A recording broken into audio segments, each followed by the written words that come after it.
Hey everyone, I'm Jeff Hunt, and this is the Human Capital Podcast produced by Goalspan. My quest on this podcast is to uncover the deeply human aspect of work. And one of the things that we're faced with almost every day at work is meetings. I'm returning to this topic because, as Josh Little, the CEO of Volley, said on one of my recent episodes, meetings can feel so dysfunctional and the problem can seem so large and intractable that nobody does anything about it. Well, today we are going to do something about it. My guest has literally written the book on meetings and how to turn this problem into a solution. Dr. Stephen Rogelberg is an organizational psychologist who holds the esteemed title of Chancellor's Professor at UNC Charlotte for distinguished national, international, and interdisciplinary contributions. He's an award-winning teacher and the recipient of the very prestigious Humboldt Award for his research on meeting. And today we're going to discuss his latest book called The Surprising Science of Meetings: How You Can Lead Your Team to Peak Performance. And by the way, I just finished reading this book and I absolutely love it. I put it on my books list, the recommended books reading list on the Human Capital Podcast website. So you can go there to find it, or anywhere that books are sold. The book was recognized by the Washington Post as the #1 leadership book to watch for. And Stephen has been featured on all the major media outlets, including CBS This Morning, Freakonomics, HBR, WSJ, and BBC World, just to name a few. Adam Grant called Stephen the world's leading expert on how to fix meetings. And he's currently the president of the Society for Industrial and Organizational Psychology. But before I welcome him on the show, I will share that Stephen told me when he's not trying to avoid meetings or being depressed, having attended a bad meeting, he loves mountain biking, hiking, fencing, and watching Formula One racing, and spending time with family and friends. Welcome, Stephen.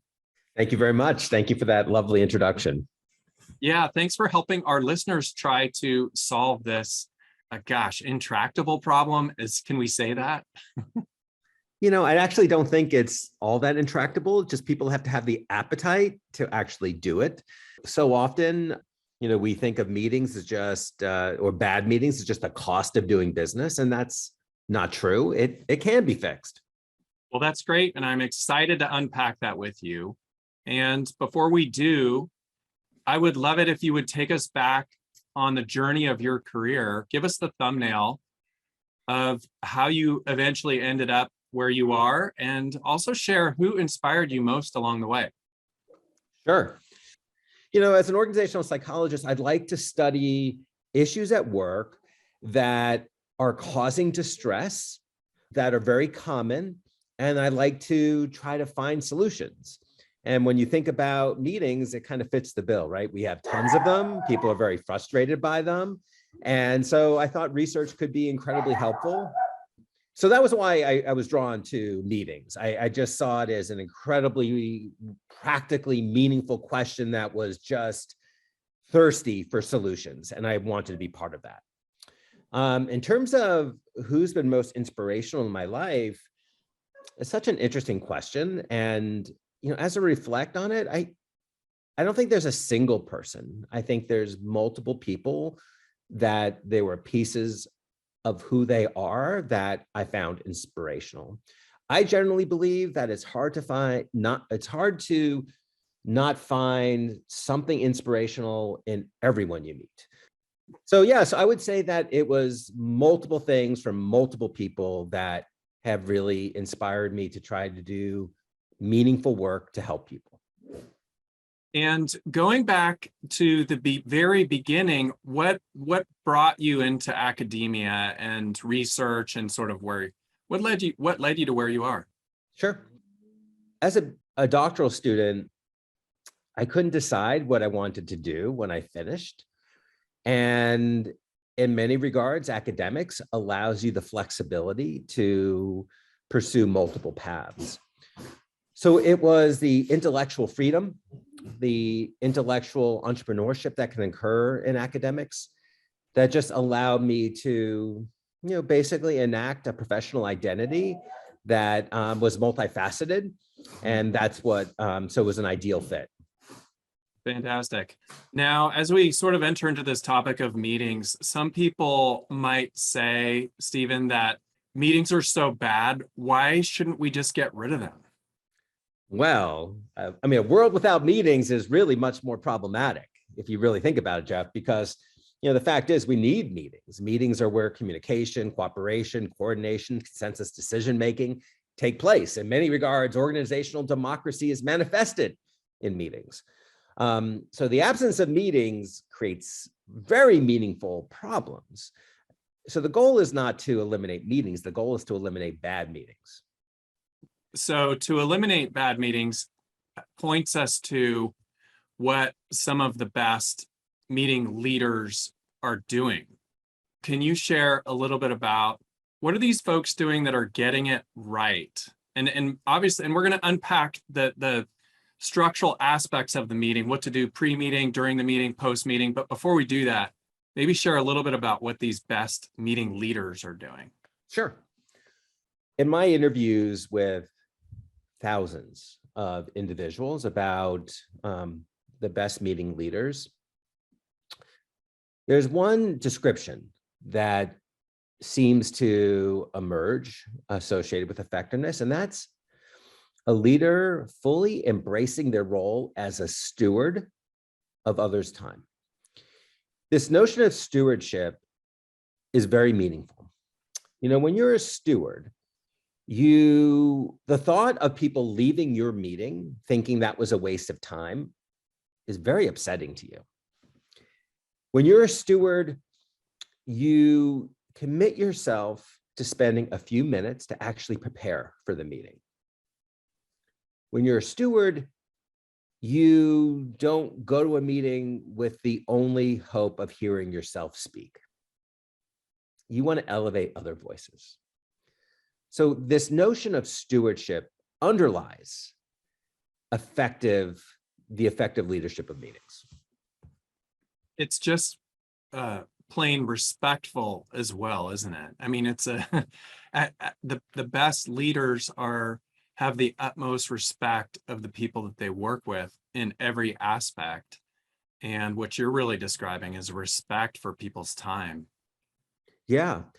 Interestingly, we often adopt a stewardship mindset when we're meeting with key stakeholders, because we would never want those people to leave our meeting saying it was a waste of time. But for whatever reason, when it comes to our team or our peers, we just don't have that same mindset. And that's highly problematic. Yes. And I think what's coming to mind for me is when you think about other stakeholders, maybe the example is the customer. Like we're going to be highly respectful of their time, and we want it to be efficient because there's consequences. Yeah, there's consequences. Whereas if I'm a mediocre manager holding lousy meetings, there might not be consequences if I can hide or fly under the radar, right? Yeah, but I would say there are consequences. Those individuals that progress effectively through organizational levels, they have a keen ability to work with and through others. And that takes place in meetings. So while we might think that our behavior in meetings, it doesn't really matter, to me, it's an incredible differentiator. If you're that leader who can effectively navigate a meeting, that's going to be incredibly helpful to you. Definitely. And I imagine performance goes up all the way around because people are more clear on what's expected of them. There's better engagement. If you're doing meetings well, then trust levels are higher, right? Yeah, you're absolutely right. The consequences of excellent meetings are plentiful. While we often think about meetings as being places of drain, when meetings are done right, they can actually be places of gain. We found that employee engagement with the job overall can be fostered through excellent meeting experiences. So good leaders, when leaders run their meetings effectively, they promote employee engagement. Obviously, they're promoting team performance. And as the team excels, it's only a positive reflection on the leader. Exactly. And I love your contrast of the meeting gain versus drain. Yeah. And share too a little bit about when you leave a draining meeting, doesn't that have an implication on your, like, what's next for you? I mean, for me, just as an example, if I leave a bad meeting, I'm like sitting there ruminating on that for a little while. I would love to just kind of take that out of my brain and move to the next project, but isn't that a thing? It is. It is a thing. It's called meeting recovery syndrome. Wow. And when we have a bad meeting, it does indeed stick with us. We do ruminate, and it actually affects our productivity post-meeting. All right. So if we were to dissect meeting behaviors and talk about best practices from your book and your research, talk to us about pre-meeting, during meeting, and post-meeting practices. Okay. So much of effectiveness can actually be predicted based on some of these meeting design decisions made. And first and foremost, it starts with meeting size. Larger meetings are fraught with different problems. They tend to be rated quite poorly. So being careful with your invitations, keeping the meeting as lean as possible is essential. That's a design choice. And obviously those people who are secondary to the meeting, if we give them opportunity for input, we provide them with notes afterwards, they're going to be okay not going to the meeting. Compelling agendas are really obviously a meaningful design characteristic. I actually have an innovation in agendas. Would you like to hear that? I would love to. Okay. So most agendas are framed as a set of topics to be discussed. What I want to challenge a meeting leader to do is to consider designing your agenda as a set of questions to be answered. And by doing so, you now have to think about the meeting, right? You have to think about really what you're trying to achieve. You have a better sense of who to invite to the meeting, right? They're relevant to the questions. You know if the meeting's been successful, the questions have been answered. And if you just can't think of any questions, probably don't need to have a meeting. Exactly. Another design decision is setting times properly. We know that there's this phenomenon called Parkinson's law, which is that work expands to fill whatever time is allotted to it. So if you schedule a meeting for an hour, it will take an hour. But we can actually use this to our advantage, right? We can start scheduling meetings for 35 minutes, 42 minutes, whatever it is, and we will still get it done and be able to return time to other people. And I guess the final design issue I'll mention here, and it relates to virtual meetings in particular, is the importance of having video on during these meetings. Video on improves presence. It improves engagement. So these are all things obviously critical to meeting success. Now, there is considerations around fatigue. However, what our research shows is that fatigue doesn't seem to really kick in if it's an excellent meeting. And so the video in and of itself is really not the fundamental problem associated with fatigue. It's just a bad meeting drains the heck out of you. So that's probably the fourth design choice I would advocate for.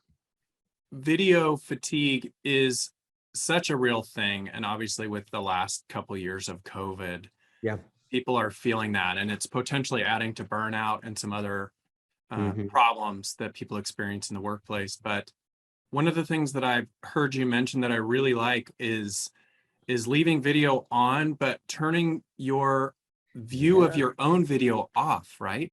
So there's options in Zoom and other packages that allow you to hide your self view. And that's what I'm doing during this conversation. So I looked at myself to make sure I was in the frame, make sure I had no food hanging off my face. And then once I did that, my video is covered. So now I feel like I'm just talking to you. And this hiding self view is really meaningful. When you have your self view on, it's like looking at yourself in the mirror for extended periods of time. And that can be draining and taxing.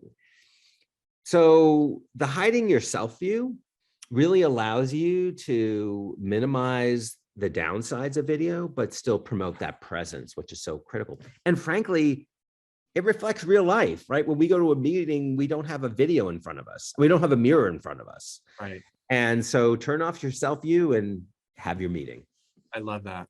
I love that. What about during meeting practices? So we show up, what should things look like? Sure. Okay.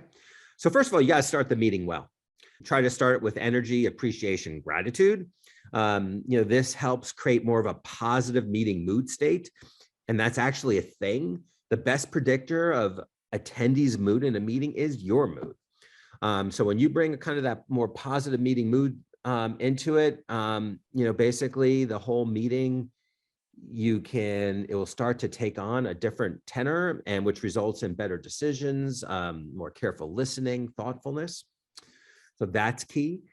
I think, this also goes to facilitation, kind of like what a great job you're doing here, right? So when you think about, you're facilitating a conversation, well, a meeting leader's doing the same thing. So that meeting leader actively facilitating, making sure they're gaining lots of voices. If it's a larger meeting, encourage people to use the chat. Chat's a fabulous option for building inclusion. And then I'd say another during the meeting practices that matters, diversifying the meeting experience. Right now, almost all meetings look the same. And, so people kind of habituate to it. So one practice, for example, that has great promise is to leverage silence in meetings. So research shows that groups brainstorming in silence actually generate nearly twice as many ideas. And those ideas tend to be more creative and innovative. So why do you think that is? Why would groups brainstorming in silence outperform those brainstorming with their mouths? What do you think? When I'm listening to somebody else talking, I'm processing what they're saying rather than what I'm thinking about the issue. I love that. And so you're able to think independently. Everyone's able to, in a sense, talk at once, right? There's no waiting your turn. And that's the ideal situation for brainstorming. Or, if you go back to what I said earlier about having agendas framed as questions, right? We could put those questions on a Google Doc and people could have at it. And then after a short period of time, the meeting leader can look at it, see if there's some themes, they can debrief in real time, or it might be the case that they circle back with the group at a later date after they've digested it. So silence is just a nice example of trying to diversify your meeting experiences. So those are some of the things I think help for the in-meeting piece. And I'll just add one more thing that you mentioned in your book that makes the case for leaving video on, which is this concept of social loafing. Can you just say briefly what that is? Sure. Social loafing is the idea that we reduce effort in the presence of others. It's kind of a diffusion of responsibility. And this effect is stronger when we feel anonymous. So when the video is off, we feel quite anonymous. And as a result, we tend to multitask throughout the entire meeting. So video, you can still multitask with the video on, but it's clearly harder. So having that video on is, it just creates that engagement and presence. But I will say this, Jeff, that if you're going to tell people that your video is going to be on, you better run a darn good meeting, right? Because the responsibility is on you to make sure that you respect the gift of time that people are giving you. And now we've circled back to that notion of stewardship. Yep, that makes sense. All right, so now we've wrapped things up in the meeting. What about post-meeting practices? What should and the wrap up of the meeting? Because that's one that we really didn't cover. No. So first of all, end on time. Our research shows that while starting a meeting late is not well received, ending a meeting late is horrible. People absolutely can't stand that. End meetings well. And basically what that really speaks to is the idea that meetings need a closing. They should have a finale, right? And where things get wrapped up. So really with 5 minutes left in the meeting, that's your time to stop and say, all right, here's what we talked about. Here's what we decided. Here are the takeaways. Here are the directly responsible individuals. And here are some issues that we'll kick to our next meeting. Basically your goal is to make sure that everyone leaves your meeting knowing exactly what was accomplished and next steps. I would also ask you to comment a little bit on this concept of peer-to-peer accountability in meetings versus this traditional structural accountability of superior subordinate or manager employee accountability? Are there ways that we can leverage meetings, Stephen, to maximize the opportunity for peer-to-peer accountability? If a meeting is run in a highly inclusive way, the decisions and choices made are true, they truly represent the collective. When we have our closing and we recap those and we decide and we identify the owner of all of them publicly, then that peer-to-peer can't help but kick in. The key, though, is making sure that the process was highly inclusive.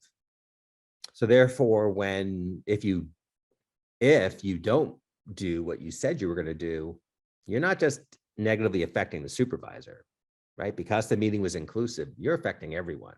And that's where you have some of that good peer-to-peer pressure. I see. I've heard that there are a lot of organizations that have struggled with trying to do hybrid meetings well. So in other words, you have a group of people that are in person, some are back in the office, some are virtual. Like, do those work? Yeah. Our research doesn't paint a lovely picture of hybrid meetings. Ultimately, those attending virtually, they tend to have a different experience. They just don't have that same level of inclusivity. Sure. They represent an out group of sorts, with those present being the in group. The meeting rooms are not truly designed with hybrid meetings in mind, right? So let's say we flash forward into the future. Imagine a conference room where at each chair is a virtual participant or a real participant, right? That's a different type of a meeting room structure. We are there, but we're not there practically in most organizations. So, and if you're a leader and you're leading a meeting and it's a hybrid meeting, you have to level up your skills. It's much harder, right? It's much more challenging to make sure that those people who are remote are included. So basically, hybrid meetings can work, but typically they don't work.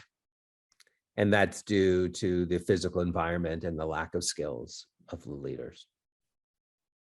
Is there anything that non-leaders can do about bad meeting culture? So if I'm listening to this podcast and I'm somebody that is an attendee of bad meetings and we have bad meeting culture, what can I do? Yeah. Well, that's part of the problem. Right? Attendees are basically relinquishing their power when they enter into a meeting.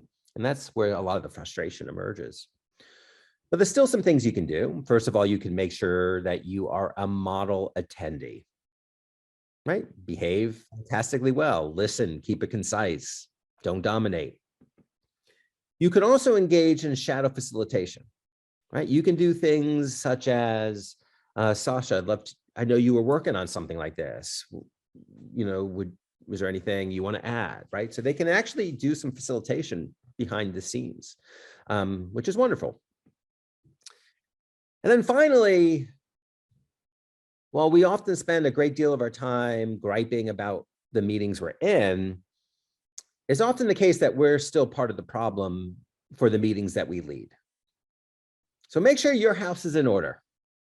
Make sure that you're running your meetings with stewardship, right? We can all find some meeting on our calendar that we lead. So while we could be held captive in other meetings, let's just make sure that we're doing a great job in ours. And hopefully over time, our excellent meeting practices will become normative.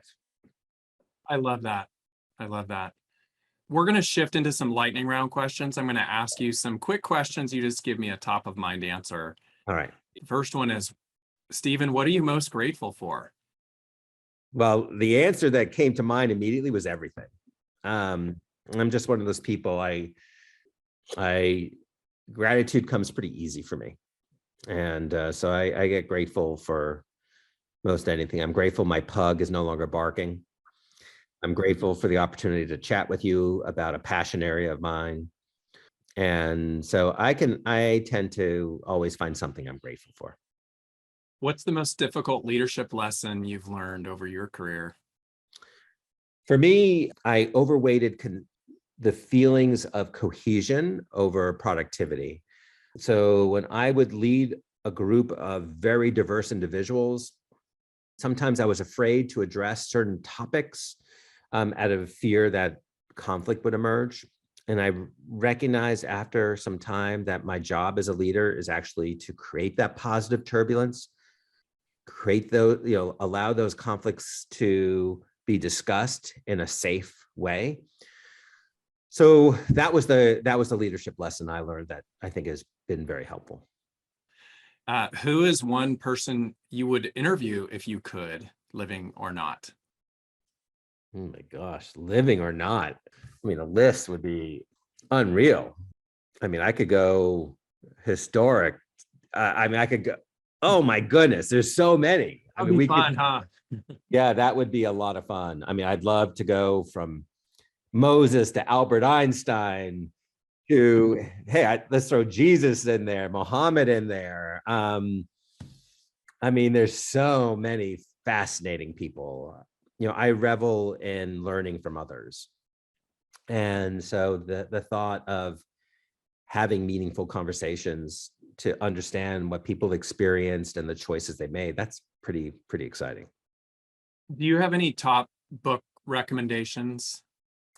Well, I assume you mean besides mine. So I tend to read fiction. I read a lot of journal articles, so I tend not to read much nonfiction other than my, the kind of the scientific work. So from a fiction perspective, I'm really reading a great book right now called The Hail Mary Project. It is really good. It won a ton of awards as one of the best science fiction, but it's just executed fantastically well. So I'll throw that out there as a good fiction book if people want to read. All right. Well, I want to be respectful and end our meeting on time, but I'm going to ask you to share what's the single most important takeaway for our listeners if you had to summarize it. So first of all, before I do that, I want to thank you. You've been a fantastic steward of my time. I feel very well respected, and I'm grateful to be on your show. So thank you for that. Probably the takeaway that I'd love for folks to have stems from a bunch of media interviews where, especially television, where they basically would ask me, what's the one best piece of advice to making meetings better? And it was actually the question that I did not know how to answer, because as someone who does the science, things are never so simple as one best piece of advice. But now I have a piece of advice that is true to the science, and I think is a good way to wrap up our conversation. And that is, if you want to make your meetings better, ask the people who regularly attend your meetings what's going well, not so well, and ideas for improvement.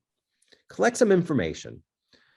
Go through that, learn, reflect, grow, try some new things. Asking people for their input is really the ultimate act of stewardship. And so by doing so, you not only get better, but you also send a message that you recognize that meetings are a collective phenomenon and that you have a responsibility to make sure that everyone comes out of that experience feeling like their time was valued. I love that. And it's such a simple thing to do with such profound implications, isn't it? It really is. And people want it, right? I mean, this whole, the frustration people have about their meetings is so significant. So if you're a leader that actually is trying to do something about it, that really reflects well on you. No question. Stephen, thank you for coming on the show and sharing so much wisdom. I loved our conversation. Well, thank you. I really appreciate it. Thank you so much. And I hope our paths cross sometime. Thanks for listening to the show this week. We release new episodes every other Tuesday. Let me know what you thought of this episode by emailing humancapital@goalspan.com. Human Capital is produced by Goalspan. Subscribe wherever you get your podcasts, and please share this podcast with your colleagues, team, or friends. Thanks for being human, kind.